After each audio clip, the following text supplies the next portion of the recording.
Meus irmãos, graças a Deus. Tendo considerado os fatos que ocorreram no anúncio ou na anunciação do nascimento de Jesus, a dúvida de José, as questões também de João Batista e outras questões, hoje nós vamos considerar o nascimento de Jesus e ver como é que José e Maria eles procederam segundo a lei. Também aí questões políticas, né? As questões políticas do momento do nascimento de Jesus é importante para que possamos fazer uma boa leitura do texto. Então, a nossa aula de hoje é sobre o nascimento de Jesus. Deixa eu já tomar a minha Bíblia aqui e deixar ela a postos aqui. Muito bem, então vamos aos nossos assuntos. Quando nós pegamos o texto do capítulo 2 de Lucas, né? Então, citando aí, como a gente sempre já se acostumou, nós pegamos um texto para tentar fazer essa harmonia da melhor forma possível. Sobre o nascimento de Jesus, o Lucas ele vai informar no capítulo 2, do 1 ao 7, e aí, para a gente ter aqui um apoio escriturístico do João, nós pegamos apenas o texto do capítulo 1, versículo 14, que diz que o verbo se fez carne. O João, ele trabalha apenas a eternidade de Jesus, não é? Aí, só no versículo vai falar, então o verbo se fez carne. Esse fazer carne aí, nós vamos ler aqui no texto de Lucas, por exemplo, os detalhes que o João não se preocupa por não ser o seu propósito. Então, quando nós pegamos aí o texto de Lucas capítulo 2, a primeira informação é o nosso primeiro objeto de análise aqui. Naqueles dias, César Augusto publicou um decreto ordenando o recenseamento de todo o Império Romano. Vamos a essas questões aqui. Bom, primeiro, César Augusto, precisamos entender aí quem é esse sujeito, qual é a função dele, quem ele é, né? Isso vai nos dar aí esse colorido, esses fatores históricos que vão nos ajudar a compreender. Antes de nós olharmos aqui, a estudarmos esse texto, eu gosto de enfatizar isso, e às vezes com bastante redundância, porque nós, por tomarmos a Bíblia, nós temos uma cultura de que a Bíblia é um livro espiritual e nós espiritualizamos. Um homem chamado Agostinho, um bispo de Hipona do quarto século, ele disse o seguinte, que nós não podemos espiritualizar aquilo que é carnal, mas também não devemos carnalizar aquilo que é espiritual. E pelo fato de nós termos essa tradição de que a Bíblia é a palavra de Deus, nós temos a tendência de espiritualizar tudo. E quando nós espiritualizamos tudo e qualquer coisa, nós não fazemos considerações necessárias para compreender que Jesus foi uma pessoa comum como nós. É claro que algumas exceções nós vamos encontrar nele, exceções e extraordinariedades que não vamos encontrar em nenhum outro ser humano, mas nós precisamos compreender que ele nasceu num período histórico, político, econômico, religioso, e tudo isso vai nos ajudar a compreender como Jesus, que é o nosso parâmetro de vida, o nosso modelo de vida, ele viveu. E para isso, considerar o César Augusto. Muito bem. O seu nome, o César Augusto, né? Então já percebe que César Augusto não é nome. Seu nome era Caio Otávio. Olha só, César Augusto não chama César Augusto, o nome dele é Caio Otávio. Ele era sobrinho e depois tornou-se filho adotivo e herdeiro primário de Júlio César. Nós estamos falando aí das questões políticas de Roma, que vai ter a implicabilidade direta na vida de Jesus. Então você tem o Júlio César, nas aulas anteriores nós falamos um pouco aí sobre o Pompeu, o Júlio César e o Otávio, né? O Otaviano, Caio Otávio. E esse triunvirato, agora, nesse momento do nascimento de Jesus, o Caio Otávio ele é imperador. Então, o seu tio, né? Ele se tornou o filho adotivo do Júlio César. Seu tio estava em constante guerra, mas o Caio Otávio que conquistou a supremacia romana. Então o Júlio César tinha aquele espírito expansionista, ele estava conquistando, mas só que ele não foi o primeiro imperador. O primeiro imperador foi o Júlio César. Então o Júlio César ele recebe essa herança, essa extensão de terra como herança do mundo antigo. E é ele então que vai organizar politicamente, vai dar esse caráter imperialista para Roma. É claro que ele já tinha esse caráter, né, bélico, mas como império mesmo é a partir de agora do Júlio César, okay? Ou melhor, do César Augusto, né? Vamos trocar aqui, vamos fazer uma confusão danada. Então, retomando aqui, o seu tio estava constantemente em guerra, mas foi o Caio Otávio que conquistou a supremacia romana. Em 29 a.C., o Senado romano declarou Otávio o primeiro imperador de Roma. Então, antes de Roma ser império, Roma era um reinado, se tornou aí a Roma a Senado, era governado, administrado pelo Senado, e aí então agora se tornou império. Conquistou muita coisa, tem que se organizar agora e ter esse caráter imperialista. 2 anos depois deram-lhe o quê? O Júlio César, né? O pai adotivo do Caio Otávio. O Caio Otávio agora, ele sendo imperador, o Senado vai dar a ele o título de honra Augusto. O que significa esse título de honra? Significa o exaltado. Esse termo Augusto, ele indica uma veneração religiosa. Percebe que o imperador, ele tem os títulos Augusto, principalmente esse camarada aqui. Quando você diz o César Augusto, quando você diz Augusto, está dizendo ele é digno de ser venerado. Essa é uma história que nós devemos considerar não só nesse momento, mas toda a leitura do Antigo Testamento, nós vamos percebendo isso, a história do ser humano. O ser humano, ele deseja ser venerado. Quando nós olhamos o Antigo Testamento, o Nabucodonosor, o rei de Tiro, que muitos atribuem a Satanás, ele quer ser um rei Deus. E quando nós atribuímos ao rei de Tiro aquela história do capítulo 28 de Ezequiel a Satanás, nós não conseguimos considerar o comércio desonesto dele. E quando nós não consideramos isso, nós perdemos a oportunidade de nos arrepender dos nossos pecados. E aqui tem um outro exemplo. O Otaviano, o Caio Otávio, ele recebe o título de Augusto, ou seja, digno de ser venerado. O título César, ele tem um indicativo político, ele herdou do seu tio-pai, do Júlio César.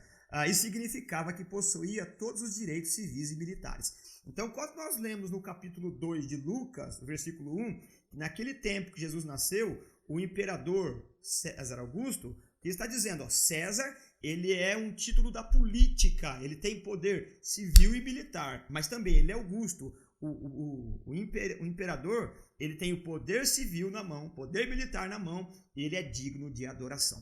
Você vai percebendo que quando nós temos essas informações, nós vamos compreendendo os meandros da política onde Jesus viveu, histórico também, né? Você vai pegando lá, como eu citei, pega o Nabucodonosor, você pega o rei de Tiro, você pega o Alexandre, que chama o Grande. Você vai percebendo que a natureza humana, o homem por si só, ele é inclinado à veneração.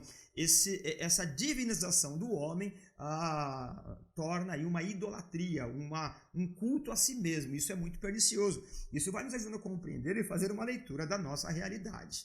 Vamos adiante aqui.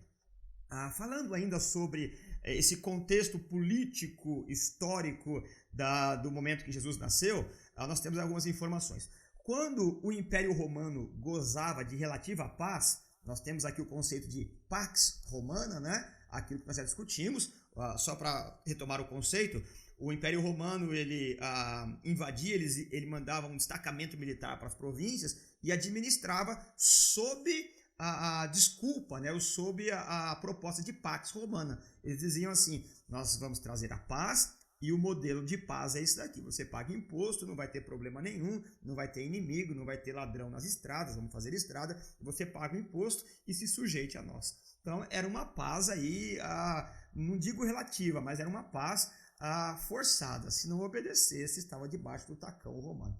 Mas o fato é que quando o Império Romano gozava de relativa paz, ordenou que o mundo inteiro, percebe que o mundo inteiro aí eu coloquei entre aspas, porque é o mundo conhecido, né? Ele fosse cadastrado, fizesse o recenseamento.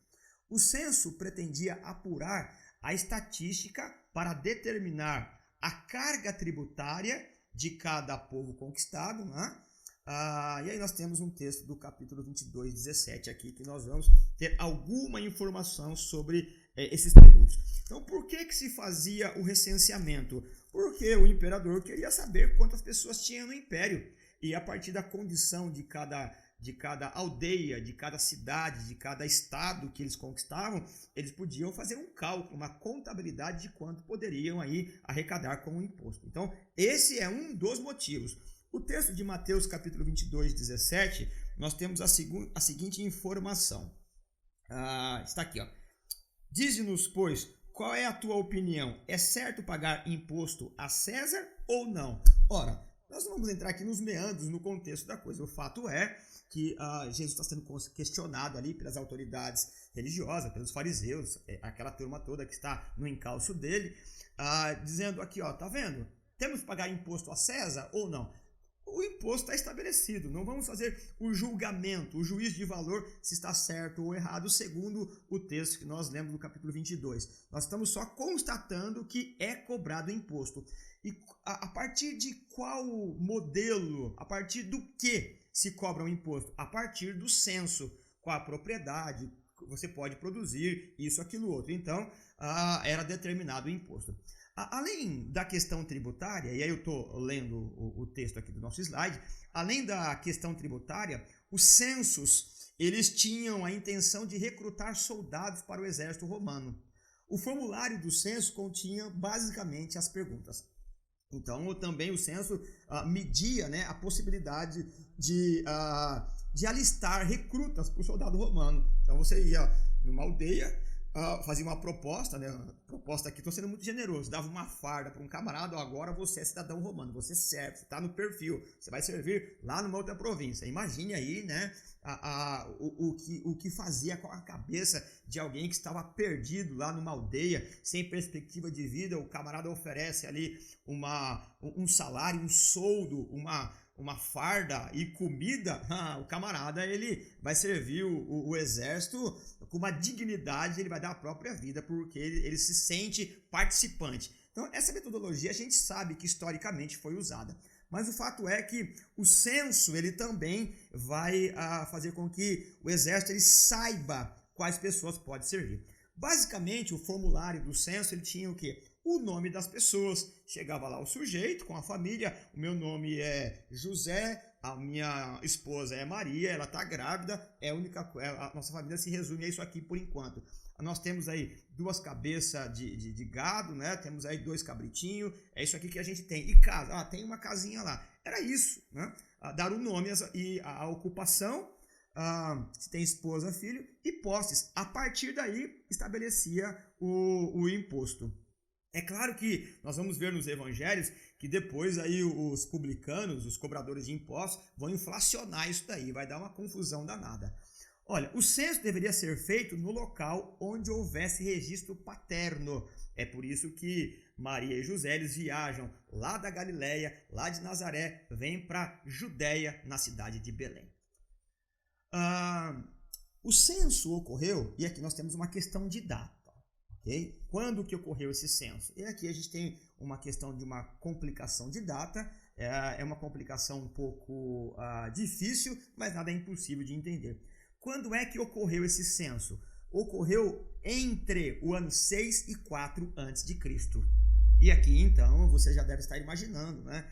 Como é que o censo ocorreu mais ou menos 6 anos antes de Cristo. Jesus ia nascer ali. Então, vamos entender aqui. Jesus ele nasceu mais ou menos no ano 6 e 4 a.C. Então, entre o ano 6 e 4 a.C. Por que essa data? Vamos lá. Sobre o nascimento de Jesus.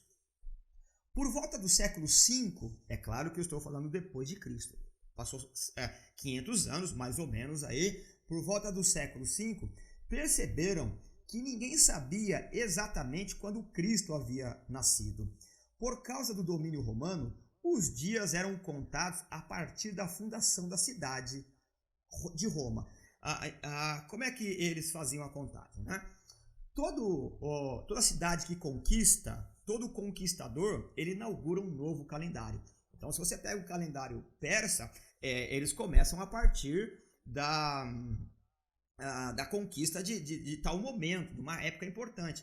A fundação de Roma, né, eles chamam de Anno Urbis Candidatae, ou Condidatae. Aí, o meu latim aí, né, não deve ser considerado, é só para ler o que fato está escrito aí. Então, essa inauguração, ano 1, ano 2, e eles perceberam que não sabia quando Jesus tinha nascido. Então, Roma começou a ser contado, né, a data, o calendário de Roma, a partir da sua fundação. Eu passo a ler aqui de novo, né, para a gente voltar ao argumento aqui. Ó. Fundação de Roma, anno urbis candidatae. Desde a fundação da cidade, é o que significa aí, anno urbis candidatae, A, o C. Um monge chamado Dionísio, que tinha o codinome de Exíguo. Esse monge, qual é o apelido dele? O Exíguo. O que ele pretendeu fazer? Esse camarada, ele era um brilhante teólogo, grande conhecedor da história da igreja e hábil cronologista. Ele iniciou pesquisas para descobrir o ano do nascimento de Jesus. Então ele se debruçou no material, né, na história, e começou a fazer as pesquisas. E aí ele queria encontrar o ano do nascimento de Jesus, estabelecer uma data. No novo calendário, a data de fundação de Roma, que era do ano da fundação, passou a ser 753 anos. Como é que ele fez isso? Ele fez as contas, ponto, Jesus nasceu aqui. Então ele faz a conta, olha, então Roma tem 753 anos a partir do nascimento de Jesus. Lembrando o quê? Que eles contavam do ano 1, agora o calendário vai mudar. Então, a partir da conta que o Exíguo fez, o cálculo ele chegou, Roma teria 753 anos a partir de Cristo, então antes de Cristo. O monge tomou como base o início do ministério público de Jesus, conforme Lucas 3:23. Tibério César era o imperador e, recuando, ele acreditou que chegaria a data. Então ele pegou o ano do começo do ministério de Jesus, que o Lucas informa, no ano de Tibério César, então ele começou a contar. Ele fez essa conta, né? Porém, esqueceu da informação de que Jesus nasceu no tempo do rei Herodes, conforme o capítulo 2, verso 1. Portanto, não podemos concluir exatamente a data de nascimento de Jesus. E aí, então, nesse erro de cálculo, depois do novo cálculo, considerou que a conta de Exíguo tinha sido equivocada cerca de 6 a 4 anos. Então, quando Jesus nasceu, não foi no ano 0, nem no ano 1, né? Ele nasceu no ano 6 a 4, ou entre o ano 6 e a 4 antes de Cristo. Percebe que Jesus nasceu antes de Cristo por conta desse erro de data. Essa questão, ela nos ajuda a compreender, né, que a historicidade de Jesus e como o calendário ele foi readequado. Muito bem, vamos para frente aí. Ainda comentando sobre essa questão política, sobre essa questão do momento histórico de Jesus, o texto vai ainda comentar sobre o César Augusto, que ele governou, né? O texto não comenta, mas esse é o nosso papel aqui, trazer as informações. César Augusto, ele governou de 27 a 14. Então, vamos considerar aqui, ó, eu preciso até corrigir aqui. Ó. O César Augusto, ele governou do ano 27 a.C. até 14 depois de Cristo, né? Então, considere isso daqui, né? Essa questão, essa informação aqui, ó. Vamos corrigir ao vivo aqui. César Augusto, ele governou de 27 antes de Cristo a 14 depois de Cristo. Bacana? Quirino era o governador da Síria nessa época. Quirino, que era governo na Síria, além de fazer o recenseamento, ele também exercia um papel importante na região, abafar as revoltas, pois os censos causavam revoltas na população. Olha só, você tem ali o Império Romano, e o que ele faz? Ele delega a função. Você, Quirino, se você está na Síria, não é? É você que vai organizar, fazer a logística e cobrar aí o imposto. Então, quem que ficou responsável de organizar, de fazer a logística toda ali na Palestina? Foi o Quirino. E além de cobrar imposto, ele tinha força política, força bélica, ele tinha o poder do exército, ele comandava muito bem com mãos fortes, que ele fazia com que as revoltas elas fossem rapidamente sufocadas. E essa parte do mundo, né, do Império Romano, ela era muito problemática. Então quem era mandado para governar essa parte da Palestina era como um castigo. Nós vamos perceber, nós não vamos estudar Atos nessa harmonia aqui, mas quando a gente lê Atos, por exemplo, a gente vai ver que as cidades, que era a província de Roma, alguns eram consideradas como pequena Roma, era província, era capital. E quando uma cidade tinha o status, o privilégio, a prerrogativa de ser província romana, eles tinham o mesmo direito que Roma tinha. Eles melhoravam a questão jurídica. Agora, um governo que era mandado para a Palestina era um castigo. Era uma coisa, puxa vida, eu fiz alguma coisa errada, eu desagradei o imperador, eu vou para o pior lugar. Ninguém queria ir para a Palestina, né? Muito bem. Então, o texto do capítulo 5 de Atos, nós temos uma informação aqui de que os censos, a contagem do povo causava muita revolta. Olha aqui o capítulo 5, verso 37. Depois dele, nos dias do recenseamento, apareceu Judas, o Galileu, que liderou um grupo em rebelião, e ele também foi morto e todos os seus seguidores foram dispersos. Ora, esses momentos de recenseamento, apareciam pessoas revoltadas. Nós temos um zelote aí, né, que fazia rebelião, que não queria estar debaixo do tacão da força governamental imperialista de Roma. Então havia muitas revoltas. Então o Quirino, ele tinha essa força política, ele comandava bem o exército e ele fazia essa coisa dissipar, né, as revoltas serem rapidinho, elas serem dispersadas. Então ele gozava de bastante privilégio, ele gostava de bastante respeito do imperador romano. Então nós temos outra informação. De Nazaré, na Galiléia, para Belém, em Judá. Aqui nós estamos falando do curso, né, de Maria, o percurso de Maria e José. Era uma viagem de aproximadamente 112 quilômetros. Isso aqui, é claro que eu não fui lá medir, né? Mesmo que se eu for lá, eu não tenho essa competência. Isso é a partir de leitura. Você pega textos aí, você lê e vai encontrando essas informações. É possível que, a essa altura, José e Maria já pensassem que a profecia de Miqueias 5:2 se cumprisse neles. Todos os eventos que nós já discutimos aqui, a questão da gravidez de Maria, anterior a isso, o anjo que apareceu a ela, o anjo que apareceu em sonho ao José, as coisas no entorno já nos faz conjecturar que houvesse essa possibilidade de Maria e José já pensar, considerar que Miqueias 5:2 fosse cumprir neles, que o Messias Salvador viesse deles. Ora, os eventos todos ali corroborava para que isso ocorresse. José viajou com Maria como se fossem casados, porém ainda eram noivos. A aparição angelical fez o coração de José sossegar. Então aqui vamos considerar outra vez. O noivado já era tido como casamento, eles não viviam maritalmente ainda, e foram viver maritalmente depois do nascimento de Jesus, mas eles já eram como se fossem casados. Então quando eles vão fazer o recenseamento, quando vão dar os dados lá, é como se eles já fossem casados. Interessante aí que a aparição do anjo no sonho fez o coração do José sossegar, não é? A palavra de Deus, Deus sabe falar conosco e fazer com que os conflitos da nossa alma, aquilo que nós não entendemos no nível intelectual, cognitivo, a palavra de Deus, a presença de Deus, a graça de Deus, o Espírito Santo, ele pode nos levar à compreensão.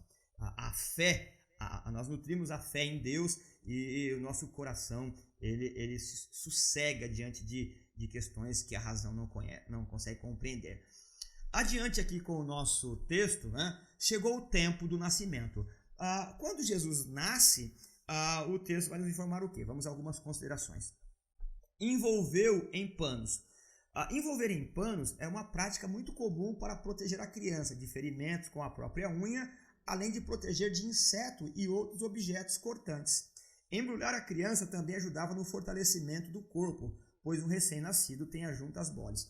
Ora, eu quando leio esses fatos aqui, estou falando sobre isso, eu lembro muito da minha avó, né? Eu lembro quando nascia um primo, ela pegava, né, junto com as minhas tias, por exemplo, algum tipo de roupa, né, daquele enxoval, não é bem uma fralda, aquele pano maior, né, e enrolava a criança, ela ficava durinha. Mais ou menos isso que está acontecendo, para proteger de ferimento da própria unha, de inseto, essa coisa toda, e também para deixar a criança, para as juntas ficarem mais fortalecidas. Então, eles envolveram em panos. Quando nós lemos o Antigo Testamento, nós temos várias informações dessa também, né? Questões também de passar algum tipo de produto, né? Algum tipo de cosmético da época para proteger a criança. Então, são coisas aí que vão nos ajudando a entender a vida de Jesus. E aí alguém pode conjecturar, por que isso é importante?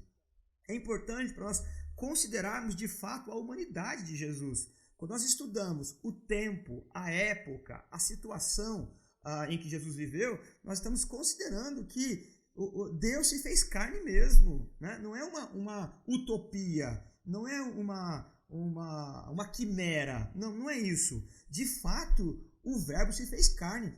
É claro que na nossa mente, nós não temos capacidade de compreender como é que o Criador de céus e terra, ele se fez carne. Isso para nós é muito complicado, mas a nossa fé se pauta nisso, a nossa fé se sustenta nisso. A proposta de outras religiões é que nós vamos, em relação a Deus, aos deuses, de joelhos, subindo escada, oferecendo sacrifício. A religião do cristianismo, o evangelho da graça de Deus, mostra o contrário. Não é o homem que vai em busca de Deus, é Deus que se faz homem para se relacionar com Deus. Nós temos aí, né, uma proposta maravilhosa. É somente Deus que podia vir ao encontro do homem. E o homem não pode ir ao encontro de Deus sem que antes não compreenda Jesus Cristo, né? O único que pode nos salvar. E aí então nós temos aí a informação que ele foi colocado numa manjedoura, né? Na manjedoura. O que é a manjedoura? É um recipiente usado para alimentar animais. Então mostra que ele estava junto, ou pelo menos ali junto onde os animais ficavam. Se na hora não tivesse animais, não estou nem considerando que sim nem que não, é só para a gente perceber que ele nasceu num lugar onde era comum os animais ficarem. Desse incidente surgiu a ideia de que Jesus nasceu no estábulo, né? Precisamos considerar aqui os fatos do nascimento de Jesus. Bom, sobre o local de nascimento de Jesus. Tem aqui duas possibilidades, né? E aqui eu vou declinar em relação a uma mais do que a outra. Vamos lá, declinar não, vou inclinar, né? Vou me inclinar em relação a uma em detrimento da outra. A primeira possibilidade. Não havia lugar numa hospedaria. O que essa possibilidade aqui vai nos fazer entender? José e Maria vieram lá de Nazaré e vieram na morosidade do caminho, a condição de gravidez da Maria. Então eles quando chegaram em Belém, as hotelarias estavam todas cheias, né? Então onde vai ficar a Maria? Onde vai ficar o José? Não tinha lugar e eles não tinham dinheiro também para pagar uma boa hospedagem. Essa é uma possibilidade. Não havia lugar na hospedaria. A cidade estava muito movimentada e as pousadas estavam lotadas. O único lugar que encontraram, devido a estarem cheios, as pousadas e também por questões financeiras, foi o lugar onde os hóspedes deixavam os animais. Essa é uma possibilidade, né? Mas temos a segunda possibilidade, que para mim é a mais coerente, né? Até um dado momento, eu considerei a primeira possibilidade como a mais coerente. Mas até eu ter contato aí com um texto de um grande escritor, né, Kenneth Bailey, no texto Jesus pela ótica do Oriente Médio, da editora Vida Nova, me fez aí rever os conceitos, né? É um texto que vale muito a pena nós lermos aí. O que ele vai defender lá? E ele prova, né? Ele vai mostrando as questões da cultura, do comportamento. Então, a segunda possibilidade diz o quê? Em Belém, Maria ficou hospedada na casa de algum conhecido. A moral da família ou dos amigos não deixaria Maria, com o agravante da gravidez, ficar numa pousada, né? Então, no vilarejo, Maria conhecida, né? Mesmo que não fosse, a receptividade, o jeito que eles tratavam as pessoas era um mandamento, né? Tratar bem o viajante. Não deixaria Maria grávida ficar em qualquer lugar. O fato de ter um estábulo ali, nós já vimos, quando nós falamos de geografia, que as casas eram pequenas e os animais ficavam dentro de casa, principalmente à noite. Então tinha que ter o lugar dos animais se alimentarem ali, né? E aí isso vai nos mostrar o quê? Que Maria ficou na casa de alguém conhecido. E aí Jesus então deve ter ficado perto ali. O único lugar que Maria encontrou foi esse. Então eu me inclino mais, né, com uma pesquisa científica do irmão Kenneth Bailey, né, do livro Jesus na ótica do Oriente Médio, um livro maravilhoso, vale a pena tê-lo, lê-lo, estudá-lo juntamente com os textos bíblicos, né? Essa possibilidade de Maria ter ficado aí na casa de um conhecido. Vamos caminhando aqui. Então nós fizemos alguma consideração do capítulo 2, do 1 ao 7, né? Questões do Júlio César, do recenseamento, do Quirino, essa coisa toda aqui, né? E de Jesus também. Agora nós vamos fazer uma consideração sobre o verbo do texto de João 1,14. Esse texto ele é bem conhecido, né? E o verbo se fez carne e habitou entre nós, cheio de graça e de verdade. Quase, nós aí não precisamos nem do texto bíblico, ele já está decorado. São aqueles textos que nós sabemos aí de cor e salteado. O verbo se fez carne. Deus tornar-se semelhante ao homem é um dos fatos mais misteriosos da nossa fé. É claro que nós nunca vamos ter competência. Nós podemos aí ser brilhantes exegetas, termos aí uma capacidade de manusear bem a filosofia, a teologia, tomar os textos, saber explicar aí por meio da doutrina da encarnação, né, da cristologia, mas nós nunca vamos compreender de forma racional como que o verbo se fez carne. Nós temos uma palavra em teologia, né? A união hipostática. É claro que não vamos discutir essa questão aqui, mas só para você, tendo curiosidade, já ir investigando por aí. Então, como é que essa união hipostática se deu? Como é que o verbo se fez carne numa pessoa encontrar duas naturezas, 100% homem e 100% Deus, né? E isso, na nossa mente, é impossível. Então, Deus se tornar semelhante ao homem é um dos fatos mais misteriosos da nossa fé. E é claro que nós precisamos do fato, do elemento fé. Por quê? Sem a fé, nós nunca vamos compreender essa coisa. Então, se alguém pedir para explicar, fala assim, meu amigo, não há possibilidade. Nós nos aproximamos por meio dos recursos que nós temos, da filosofia, da teologia, da exegese e de todo o material que nós pudermos disponibilizar. Mas explicar é impossível. Você aceita que Jesus também é Deus e sendo homem a partir da fé. Não há possibilidade de entender racionalmente. Ora, Deus é incriado. Quem criou Deus? Ora, se Deus criou ou se alguém criou Deus, existe um antecedente que tem mais poder que ele. Então, quem criou Deus? Deus é incriado. Ele é. Ele não passou a ser. Eu lembro aqui, né, de uma frase de um filósofo, né, uma frase que daí uma discussão, uma margem de discussão histórica da filosofia. O que é, é. O que não é, não é. É claro que essa frase, dita assim, ela é uma frase das mais óbvias. O que é, o que não é, não é. Mas quando a gente para discutir, para perceber, para estudar essa frase, para pensar sobre ela, aí tem todo um desencadeamento filosófico aí interessante. Por quê? O que é nunca deixa de ser, por isso que o que é. É por isso que apenas o que é Deus. Ele é o mesmo ontem, hoje e será eternamente. Ora, nesse aspecto do que é e o que não é, eu, por exemplo, de forma absoluta, não posso dizer que eu sou. Por que eu não sou? Porque o que eu fui ontem, já não sou mais, já sou outra pessoa.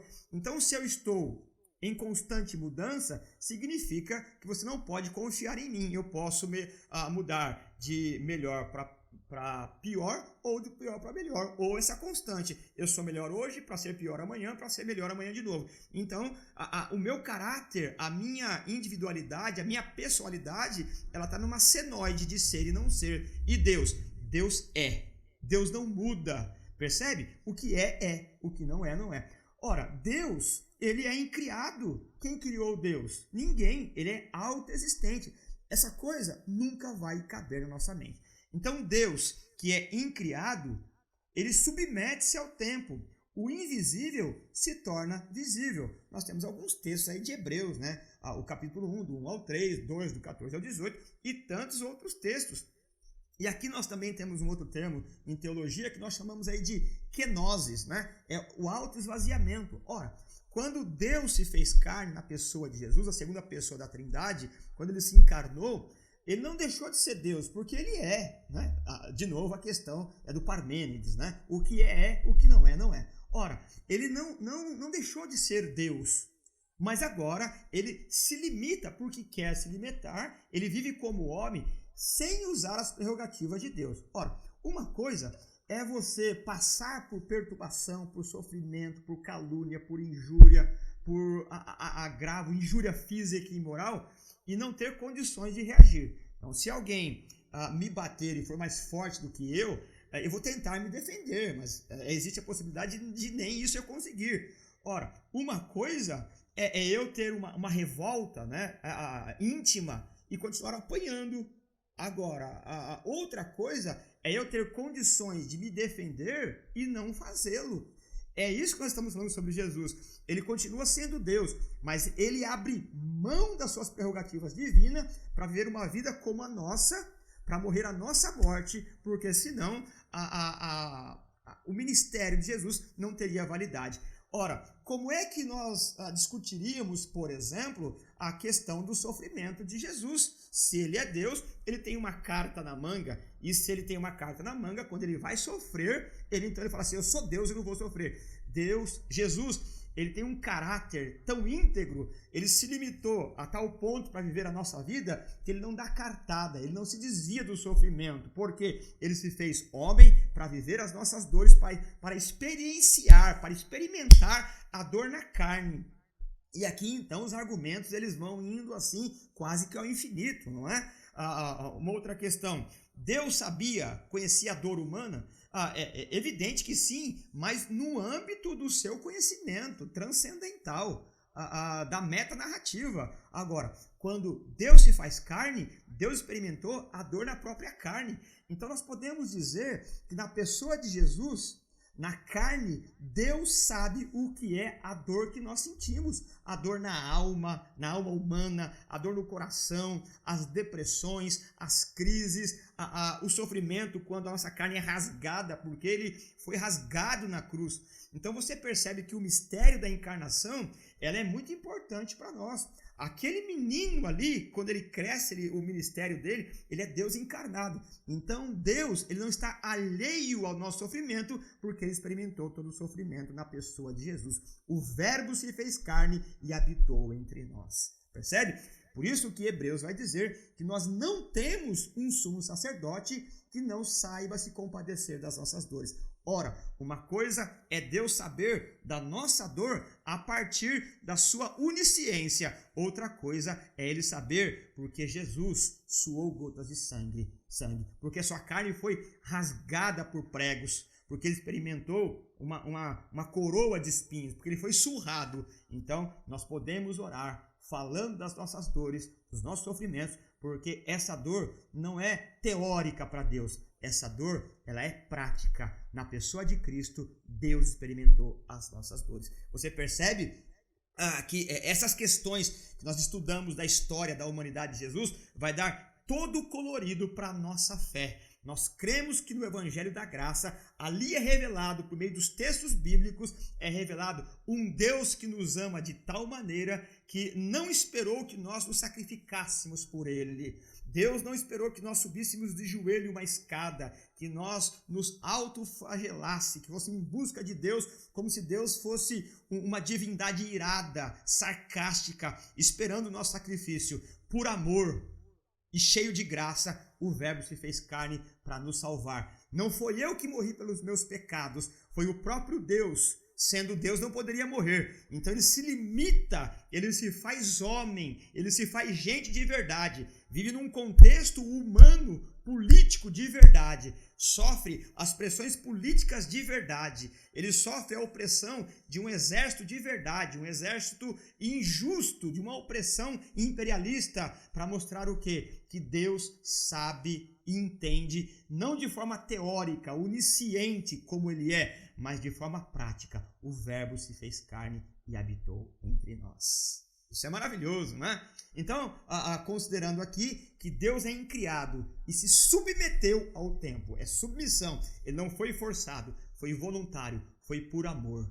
Nós vamos considerar essas questões ainda mais em João 3. Deus não deixou de ser Deus, ele manifestou-se em carne humana, conforme o texto de 1 Timóteo 3,16. Então vamos pegar esse texto aqui, não é? E vamos fazer com que ele corrobore aí, ele confirme com aquilo que nós estamos falando. Ele não deixou de ser Deus, ele se limitou. O texto de 1 Timóteo, capítulo 3, verso 16, está escrito assim, ó: não há dúvida de que é grande o mistério da piedade. Já considerei aqui a mistério. Qual é o mistério? Deus foi manifestado em corpo, justificado no Espírito, visto pelos anjos, pregado entre as nações, criado no mundo, recebido em glória. Essa é a razão da nossa fé.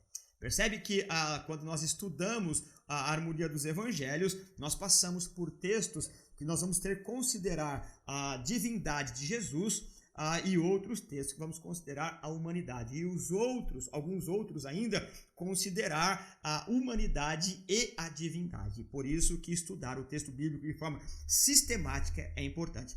Antes de nós concluirmos aqui, deixa eu falar uma coisa aqui que eu acho importante acerca do estudo sistemático e da pregação sistemática expositiva. Por que eu prefiro uma pregação expositiva?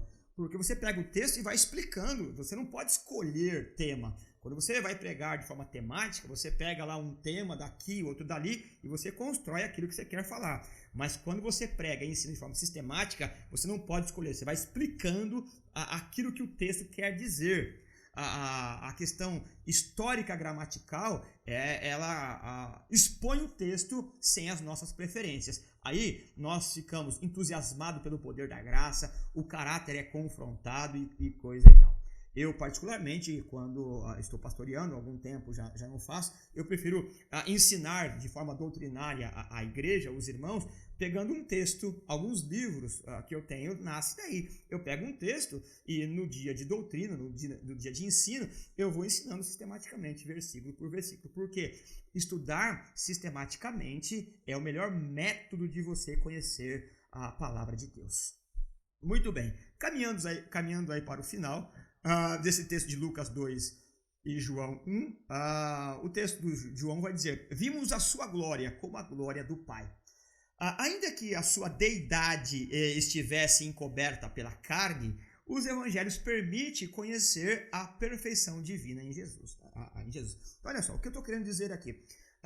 Quando nós olhamos aí os textos dos evangelhos, nós estamos ali vendo que é o cidadão. Então, de alguma maneira, a divindade está encoberta, não está anulada, não é isso que estamos dizendo. Ela está encoberta, velada de alguma maneira. Estamos ali de olho no homem, no cidadão, no sujeito, no filho de Maria, que está ali sujando os seus pés nas areias da Palestina. Então, de alguma maneira, a gente acaba perdendo o viés divino. Agora, os evangelhos permitem conhecer, além do ser humano, as perfeições divinas em Jesus, percebe? Então nós temos que considerar, Jesus ele é perfeitamente Deus, e sendo perfeitamente Deus, ele é onisciente, onipotente, todos os atributos que você considerar ao Pai, você considera também ao Filho. Lembrando aqui o texto que nós vimos João Batista, ele é profeta do Altíssimo, Jesus é filho do Altíssimo. Então o que você encontra no caráter e nos atributos do Pai, de Deus, você encontra em Jesus Cristo, o Filho de Deus. É a mesma coisa nesse sentido aí, ok? Mas também se encontra ali prerrogativas humanas. Unigênito do Pai. Não tem a conotação, quando nós falamos unigênito do Pai, não tem a conotação de gerar. Ele é o primeiro filho gerado como um grupo, um segmento aí, né? Um grupo, vamos dizer assim. Eles admitem que Jesus é a primeira criação, vamos dizer que é Adão. Ora, Jesus não foi criado. Quando nós lemos unigênito do Pai, a ideia de unigênito tem a conotação de gerar, né? E a ideia de gerar não é que ele foi formado, ele passou a ser, não. Como Deus, ele não passou a existir. Unigênito tem a ideia de origem ou mesma essência. Essa aqui também é uma questão de nós olharmos o texto e compreender o que a palavra significa. É possível também, olhando alguns dicionários, alguns léxicos, alguns comentários bíblicos, você vai encontrar a explicação dessa palavra dizendo que unigênito é um título também, né? Vale a pena pegar essa palavra e fazer um estudo mais sistemático. Então, quando eu falo unigênito, quer dizer que ele é o único filho de Deus, no sentido de ter a mesma essência, de ter o mesmo caráter. Tudo que o Pai é, o Filho é. Não que ele é o primeiro ser criado. Ora, a palavra unigênito ela é definidora. Só tem um, ele é unigênito. Quando Jesus morre, por exemplo, e ressuscita, vai falar do primogênito entre os que morreram. Ora, primogênito dá a ideia de primeiro. Se tem o primeiro, tem outros. Aqui você não tem a ideia de primogênito, você tem a ideia de unigênito. Ele é exclusivo. Não há outro que seja filho de Deus. E ser filho de Deus não é uma categoria menor do que o Pai. Está na mesma categoria. Tudo que nós encontramos no Pai, encontramos no Filho. E para nós terminarmos aqui, o texto de João, capítulo 1, versículo 14, ele conclui dizendo que o Verbo se fez carne e habitou entre nós, e se manifestou entre nós, cheio de graça e de verdade. E aqui também nós temos aí uma porção de coisa para considerar, mas vamos aí apenas colocar a questão para se pensar. No verbo aqui com letra maiúscula, né, o Filho de Deus, Jesus, Cristo, não faltou nenhum atributo que o Pai possui. Mas uma coisa que eu quero considerar além disso daqui é que o Verbo se manifestou em graça e em verdade, não em verdade e graça. Ora, a verdade sem a graça, quando a verdade ela vem primeiro, nós nos tornamos mais religiosos do que discípulos de Jesus. A verdade ela é importante, mas a verdade sem a graça ela é desumana, ela é fria. Ora, qual é a verdade de Deus para nós? Que nós somos pecadores, estamos destinados à ira eterna, inferno mesmo. Mas essa não é a verdade. Aliás, não é só a verdade. Antes da verdade, o que ele veio trazer? A graça. A graça. Todos nós estamos sujeitos aí a tropeçar. E quando nós erramos, quando alguém vem com a verdade, aquilo nos fere. Porque a gente não pode culpar ninguém, que a pessoa ela tem razão. E quando nós não temos condições de culpar ninguém pelo nosso erro, nós ficamos assim muito abatidos. É por isso que antes da verdade vem a graça. Deus nos abraçou com a graça e o remédio da graça nos faz suportar a verdade. Qual é a verdade? Nós somos pecadores. Estávamos destinados à perdição eterna. Mas qual é a graça que veio antes? Jesus veio morrer em nosso lugar. Por isso que o Verbo se manifestou cheio de graça e então de verdade. Deus nos abençoe em nome de Jesus.